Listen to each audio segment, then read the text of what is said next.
Hi everybody, Mark Michaels here with the PHC wrap-up show brought to you by Debbie and Corey Rousey from the NCHA World Championship Futurity here at the Will Rogers Coliseum in Fort Worth. And we have just completed round 2 of the Non Pro division, and what a round it was. That's how about Scotty Rice, a 221.5 and a 220 in the 2 rounds for a 441.5 combined, leading the way. All combined scores on Herradura Cat by Highbrow Cat out of Mate Stays Here. Bred by Darren Blanton and obviously now owned by Scotty Rice. They put 2 phenomenal runs together, and they're sure going to be ones to watch coming up with the semis next week.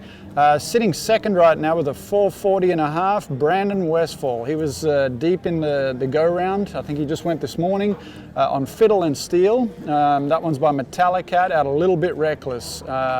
And that one was bred by them. Russ and Janet Westfall own that one. So he's in a pretty good spot as well. And Austin Adams rounding out the top 3 along with Madeline Colgrove, who had a great run today. They're both sitting on 438.5s. Madeline scored a 222 today, which was tied for the lead in the go-round, the highest score in the second go-round.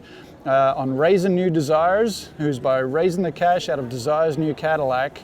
And then the other 438.5, Austin Adams on a Shooting Star by Smooth Talkin' Style out of SG Caddy Starlight.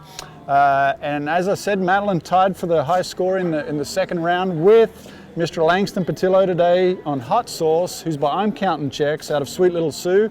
That horse was actually bred by Madeline, so Madeline had a part in both the top scores in the second go-round here. But great job to everybody in the non-pro division advancing to that one.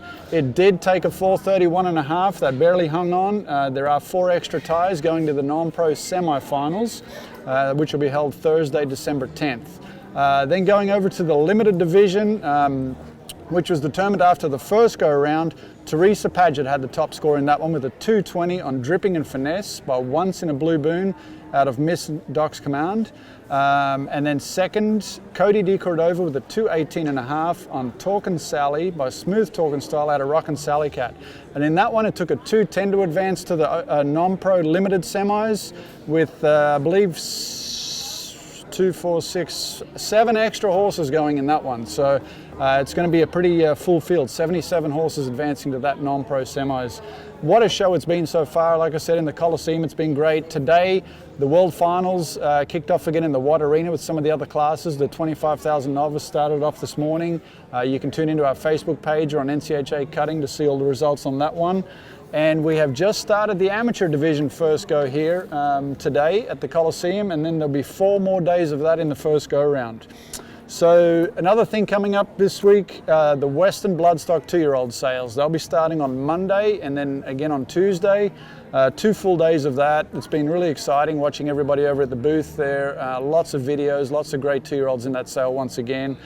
Records being broken by them at the last sale, previous sale, and expected to break more records here at this coming sale.